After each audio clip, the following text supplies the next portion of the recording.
दोन सत्ता केंद्र असलेल्या या राजकारणाचा शेवट सुद्धा तसाच झाला। बाळासाहेब यांनी एक आदेश काढला आणि जोशी यांना पदावरून पाय उतरवावं लागलं।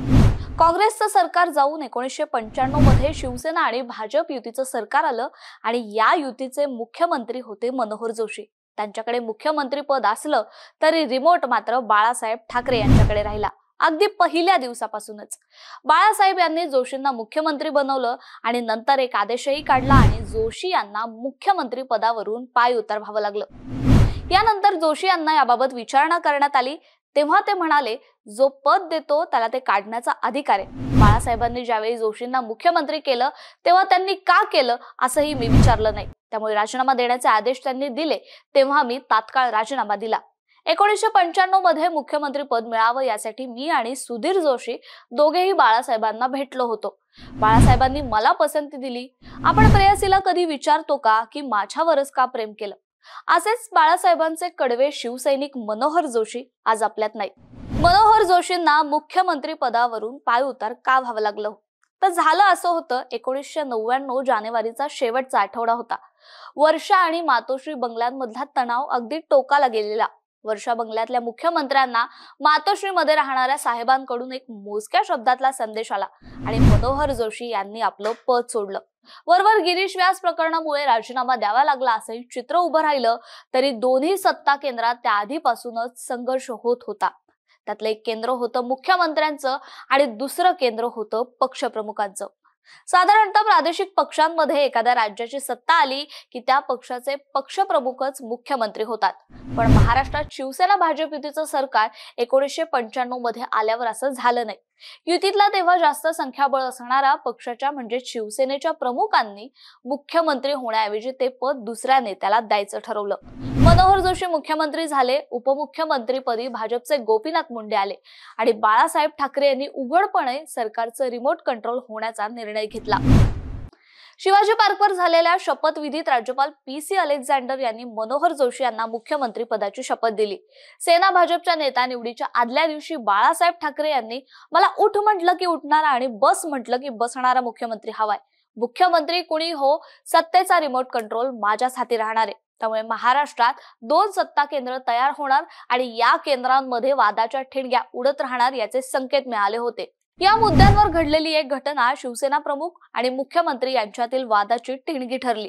युतीचं सरकार आल्यावर एजॉन अरबी समुद्रात बुडवला जाऊ नये म्हणून त्या कंपनीच्या भारतातील प्रमुख रिबेका मार्क मुख्यमंत्री मनोहर जोशी यांना भेटायला येणार होत्या, मात्र त्या उशिरा आल्यामुळे मुख्यमंत्री जोशींनी संतापून ती बैठकच रद्द केली होती।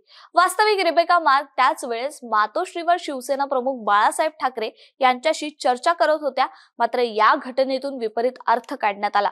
मुख्यमंत्री बदलले जाणार अशी चर्चा व्हायची, मग दोन्ही नेत्यांची मातोश्रीवर चर्चा व्हायची आणि या वादावर पडदा पडायचा। म्हणजेच मनोहर जोशी यांना मिळालेल्या 4 वर्षाच्या काळात ही स्थिती कायम राहिली होती। याच काळात रमेश किणी मृत्यू प्रकरण, अण्णा हजारे यांची आंदोलनं, मंत्री शशिकांत सुतार यांना राजीनामा द्यावा लागणं, नैसर्गिक संकट अशा अनेक वादळांना मनोहर जोशी यांना सामोरं जावं लागलं होतं। जानेवारीच्या 1991च्या शेवटच्या आठवड्यात मंत्रिमंडळाच्या बैठकीवर उपमुख्यमंत्री गोपीनाथ मुंडे यांनी बहिष्कार टाकला होता। या सगळ्या धामधुमीत पुण्यातील एका भूखंडाचं प्रकरण न्यायालयासमोर आलं।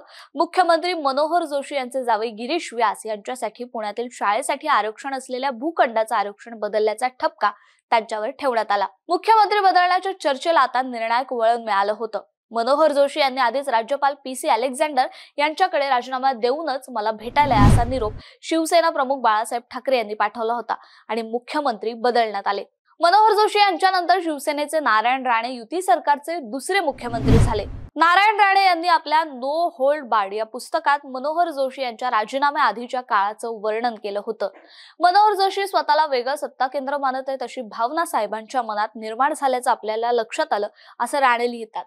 1995 ते 97 या काळात साहेबांनी जोशींच्या नेतृत्वातील सरकारमधील गरज नसलेल्या लाल फित शाहीवर सामनातून टीका केली होती। प्रेयसीला आपण विचारतो का माझ्यावरच का प्रेम केलं?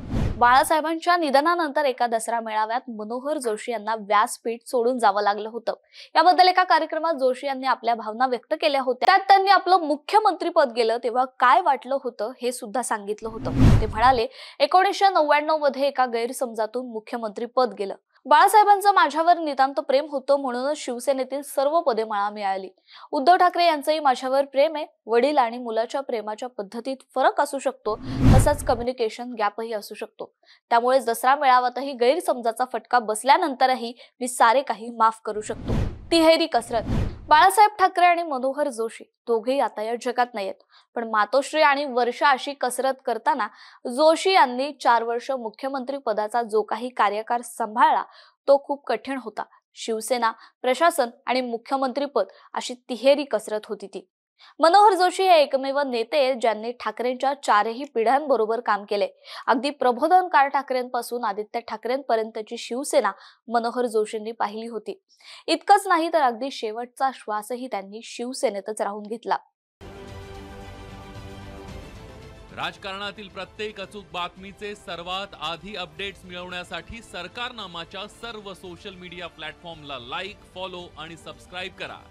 तसंच सर्व नोटिफिकेशनसाठी बेल आयकॉन प्रेस करायला विसरू नका.